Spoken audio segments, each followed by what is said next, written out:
Hello and welcome to IndiaPostLive.com, India's first live and interactive news conversation web TV. I'm Prachi Jatania. And the IPL 7 interesting, exciting playoffs double encounter today. To take us through the highlights after the Tuesday's playoff got postponed due to rain, we have in the studio some very interesting guests, including Mr. Chetan Sharma, the former Indian cricketer. Thank you so much, Mr. Sharma, for joining us. Mr. Raman Bhanot, cricket commentator, also joining us in the studio. And from Bangalore, via Google Hangout, via Skype. In fact, we have Shamya Dasgupta from Wisden India. Thank you so much, Shamya, as well for joining us. I'll just come to you, Chetan. What are your expectations and, as we go into the playoffs for the final 4 teams?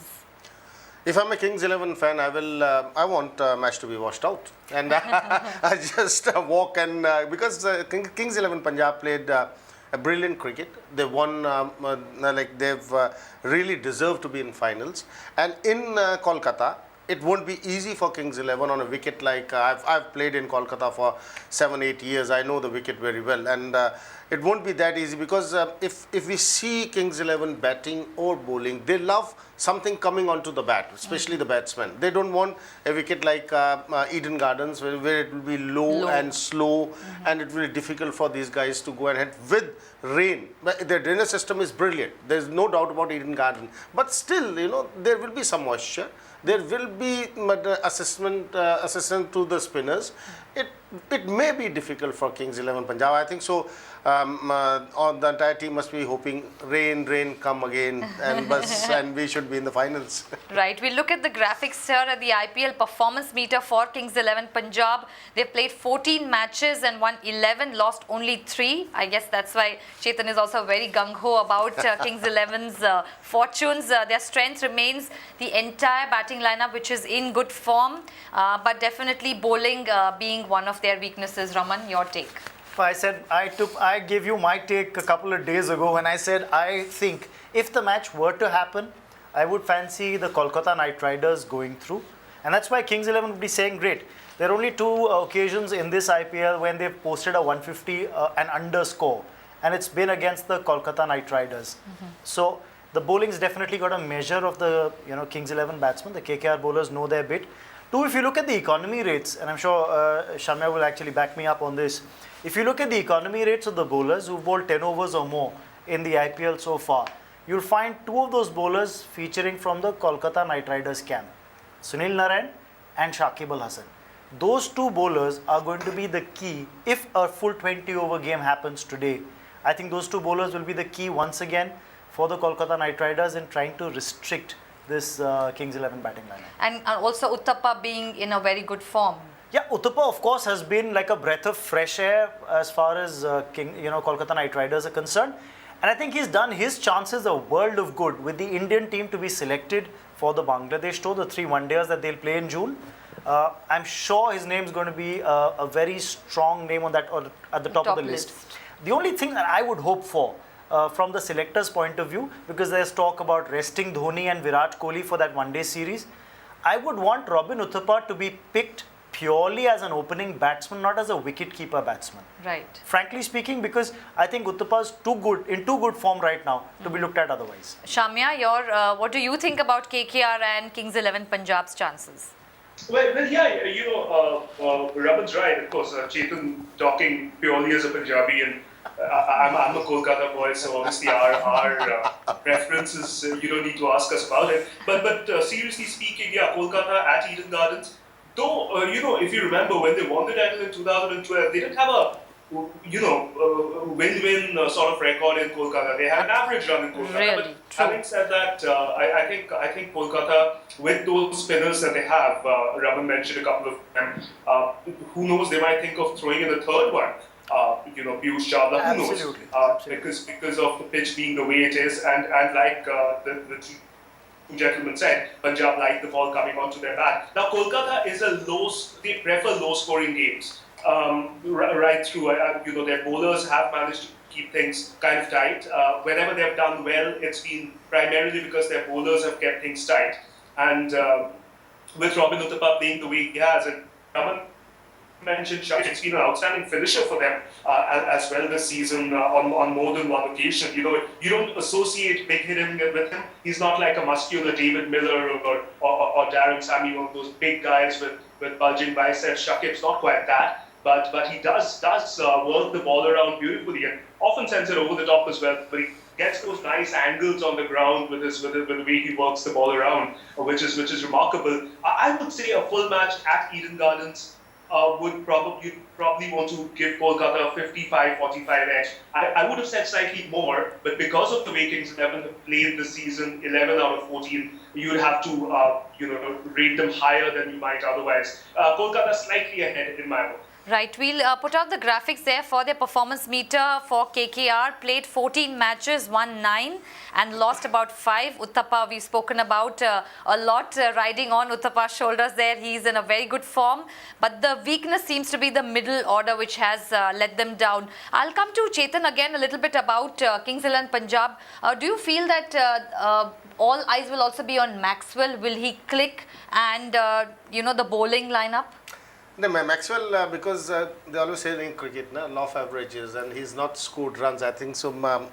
Kings 11 Punjab captain Bailey must be very happy because he wants Maxwell to come and perform in the crunch matches like this. The stats we can see: 11 matches they have won it, 9 matches KKR has won it. It doesn't make a difference at this time, at this juncture. It doesn't make a difference. Now, one good day, one bad day, everything will be over for you. This is very important. That's why I'm saying, with rain around and with a lot of moisture, Kings 11 Punjab will love to avoid the game. and if game happens, definitely this is what Shamak is saying, 55-45 in favor of Kolkata Knight Riders. Okay, interesting. Shamya, you also wanted to have a word about the team selection for Bangladesh. What are your thoughts on that? Yeah, Robin Uthappa is one person. I think Gautam Gambhir is another person who would be sort of keeping an eye on what happens there. Who knows? It might be around the same time, the announcement of the team and the toss. So I don't know when Gautam Gambhir or Robin Uthappa are going to find out what happens there. But always when the team selection is on and there's a match going on, whether it's the IPL or a Ranji Trophy match or whatever it is, certain players would always sort of have half their minds on that. That's what you play for, don't you? You perform at the lower levels, you go up, whether it's the IPL or first class cricket, you want to be playing for the Indian team, and that team's going to be selected. And because a couple of the senior players are not going to Bangladesh for the 3 ODIs, a couple of spots open up. Who knows if Suresh Raina or Yuvraj Singh might come in? If not, Gautam Gambhir, Robin Uthappa, they're all sort of in the mix. Ridhiman Saha, who's with Kings 11 Punjab, might have a bit of interest out there as well. So it's all very interesting, and as always, cricketers will say it doesn't matter, but people like us, not Chetan is a cricketer, but I don't know about Raman, you always think that if Gambhir does well after not being selected, you'd say, that's like a point he's making to the selectors. Or if someone does badly, you'd say, it was the disappointment of missing out, that's why he didn't do well, and so on. It's always fun when these situations crop up, but on a serious note, most players would keep an eye out for what's happening out there. And huge season coming up, big tour of England coming up, and I suppose it's all adding up to that. Any chances for Yusuf Pathan? Any fans here for Yusuf Pathan at all? I think you're really stretching the limit there. If you talk about Yusuf Pathan's selection into the national team today, I don't think that's a possibility. But I would go with Gautam Gambhir. If you remember, the Indian captain, when Dhoni was captaining India, and they asked him about who the third opener was when India toured New Zealand, and before that they toured South Africa. He said, in my books, the third opener for India is Gautam Gambhir. And looking at the World Cup next year and the tour to England this year in July and August, I think Gautam Gambhir is going to be a key figure. You have to pick him now if you want to keep him in the scheme of things for the next 8 months. Right. So he might be one of the players the selectors might be looking at. I will talk about the fast bowlers basically, because spinners I don't think so you need to change anything in Indian side, because they're all fixed and they're doing well. Fast bowling, I think so where selectors can take a chance on Ishwar Pandey, because I've seen him bowling in recent IPL game when he started for Chennai and bowling in front of captain Mahendra Singh Dhoni. His seam position, like sometimes you're bowling well but you're not able to get wickets. But if you go to international cricket with the same with your seam position, your follow through action, the way you are in form at the present, I think so this guy, young guy, will do well. Let's hope for the best. Right, we'll move. Shamya also, I think, wants to add something. Yes, Shamya, go ahead. Actually, with your permission, I wanted to ask Chetan about Zaheer Khan and the England tour. Fitness, it's a 5-test tour. You've been a fast bowler yourself. Zaheer Khan's name also, are we sure that he's in the last 5 tests? Even if he can do well in 2 tests, would you pick him? No, Shamya, if you really, if I have to go by the cricket condition, there is no doubt about Zaheer Khan. You might be needing him as an experienced player. This is what I have told before also in a show of mine. You keep Zaheer Khan as a mentor, as a coach, but you can't play him, because England tour, I still remember when I went to England in 1986, never seen England before it. I went and got 16 wickets in 2 test matches. You give a chance to a youngster, he will do far better. Okay, you keep Zaheer Khan as a coach come a mentor to help the youngsters out, not to go and play at the age of 37. Give a chance to a guy who's 22, 23, 24. Look at a guy like Varun Aaron. I'd say he's coming back after an injury layoff.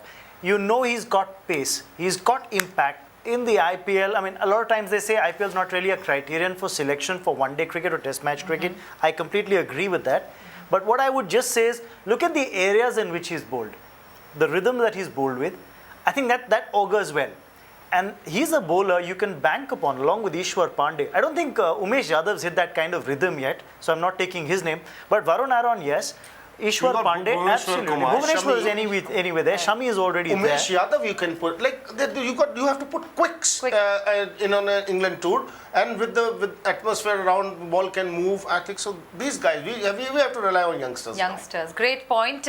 We'll go to the next match, the playoff, CSK versus Mumbai Indians. Of course, a lot of support for Mumbai Indians.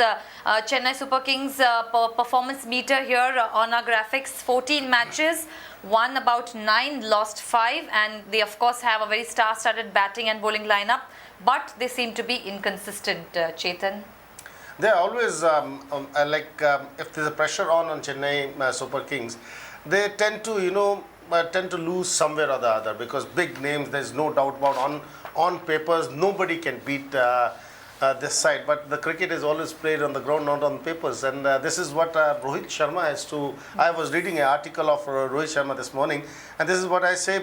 He was saying, if we have to put a pressure on Chennai Super King, they're a very good side. If you put pressure on them, you have a chance to crack them. Definitely. Right, Raman? And Mumbai Indians have had a good record against CSK if you look back.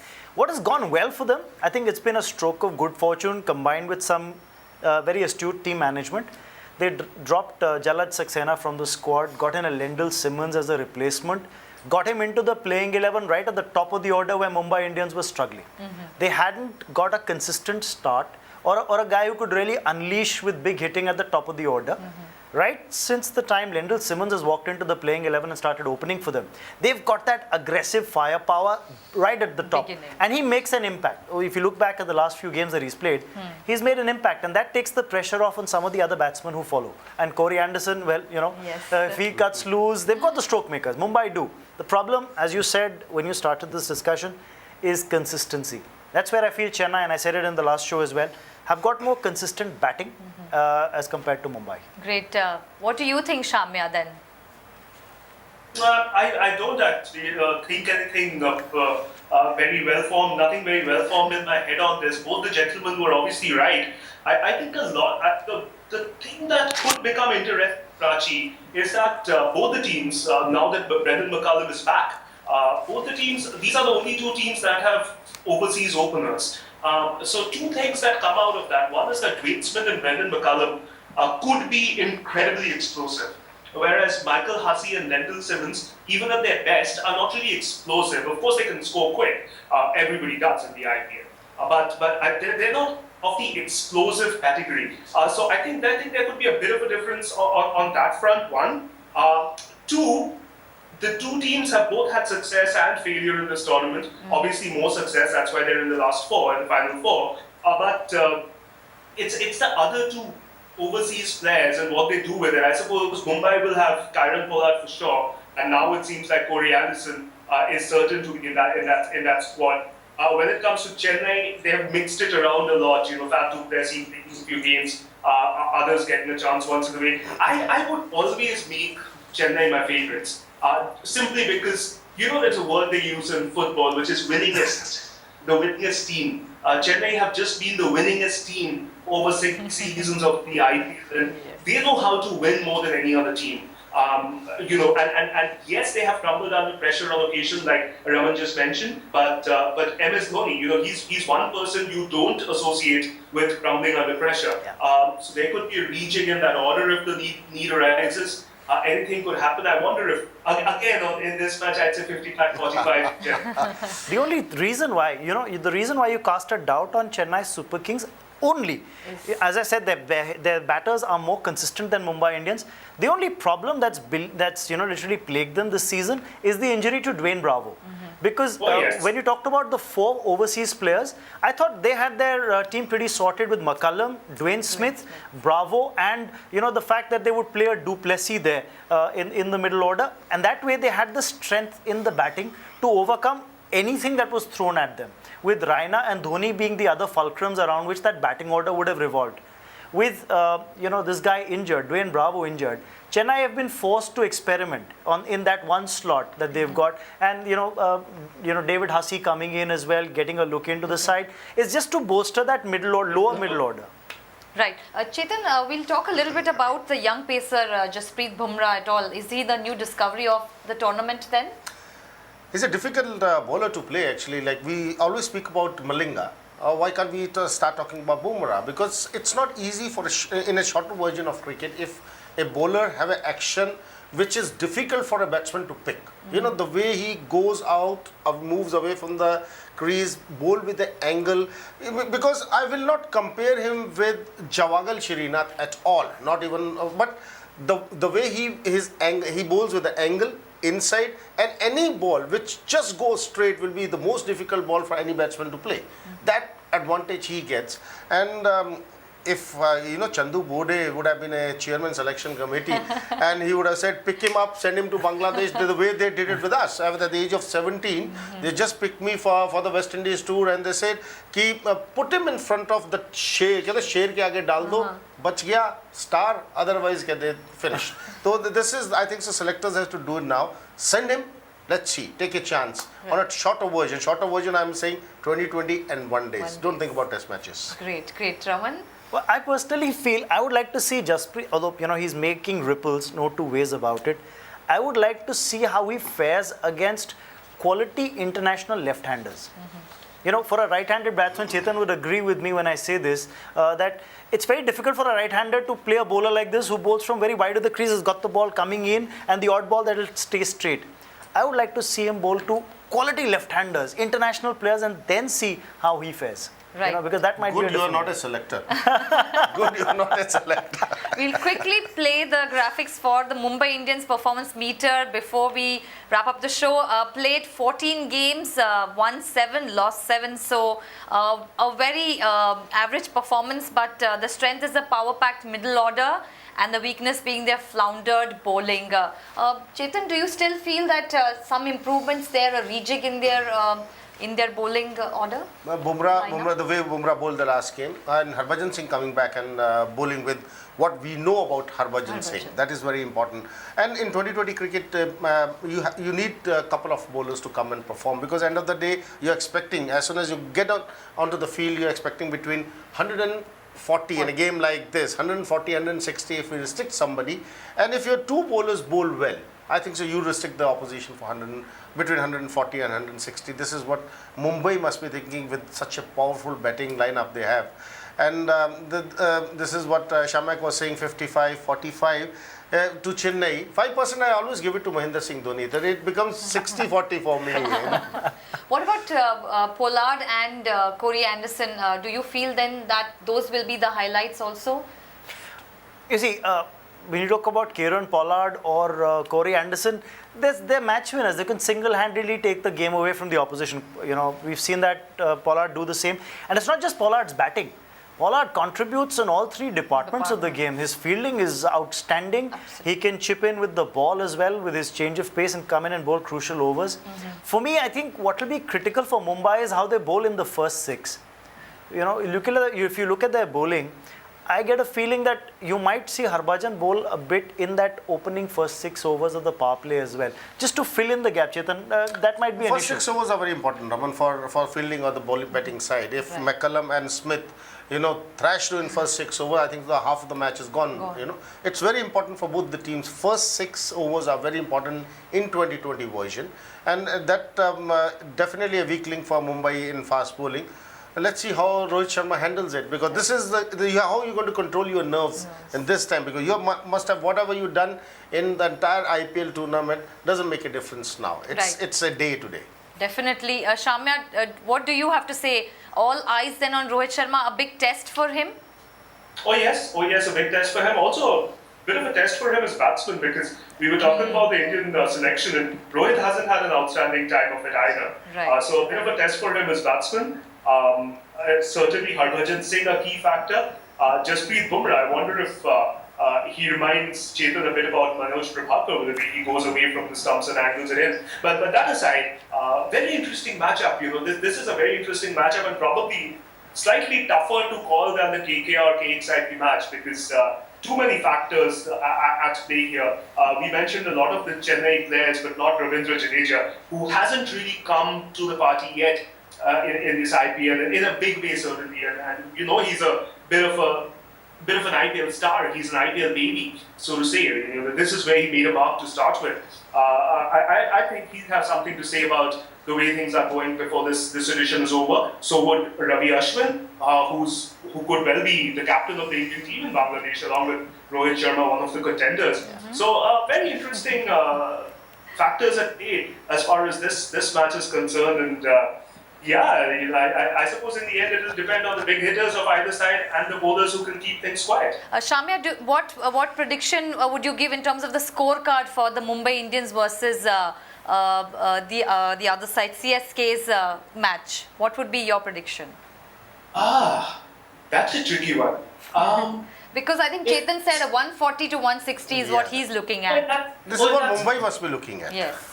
Yeah, I think again a slightly lower scoring match goes in Chennai's favour, and a 140-160 is probably that's the pass score around these parts. Obviously, if it crosses that for either side, it becomes difficult. The difference, and this is I think the key factor, Chennai's 2 biggest hitters are at the top of the order, whereas Mumbai's 2 biggest hitters, Anderson and Pollard, are at the back half of the order. Therefore, a lot of things could go wrong or right there, because depending on the target, a good start and a slightly tapering finish is one way of looking at it. One is that you score at about 6-7 and over, and with Anderson and Pollard go for the jugular towards the end. So those things do make a little difference in the way your batting orders are lined up. But I think a slightly lower target would probably play to Chennai's hands. Right, Raman? Well, I would agree with what Shamya said to some extent. What I'd like to add to it is that, there is a great finisher in MS Dhoni that they've got, that the CSK team have got. So even if, Smith and Brendan McCullum get them off to a flyer, Dhoni can come in and really rub salt into the opposition's wound. Even if he gets 3 overs at the end, he can really make it count. He can change the game. So they do have the firepower even at the back half as well to Chennai. For Mumbai, that's the difference. Lendl Simmons coming in, he's got some bit of explosive talent, but they don't have that kind of firepower at the top. They have the firepower in the middle. That's where I agree with Shamya. 2, I feel today you might just get a slightly higher scoring game at the Brabham Stadium, because boundary ropes are being pulled in. Shorter boundaries. It's a huge ground, and they've got the boundary ropes being pulled in. Big hitters will be saying, okay, this is just the thing that I would be looking at. So I get a feeling maybe 170. Whenever you see Mahendra Singh Dhoni playing against Mumbai Indians, from the toss, he just wants to win. He doesn't want to lose. I've seen his body language in the last games, and he, from body language shows that he wants to start the game and just beat Mumbai Indians, and that will be the key factor actually. Interesting. On that note, we'll wrap up the show and get our viewers to give their predictions. And of course, edge of the scene action or Paisa Vasool entertainment is what all of us are hoping for, and definitely fans of Mumbai Indians especially. And Eden Garden, of course, an excited crowd is what people will be looking at. All eyes on KKR there. So the big playoffs coming up later this evening. Thank you so much to all our guests. Shyama Das Gupta from Wisden India joining us from Bangalore via Skype. Mr. Chetan Sharma, again, thank you for your perspective, and Mr. Raman Bhanot for all your time and participation on the conversation at India Post Live. Do put in your comments and feedback on our Twitter handle @India Post Live and our website indiapostlive.com. Stay tuned. Thank you for watching.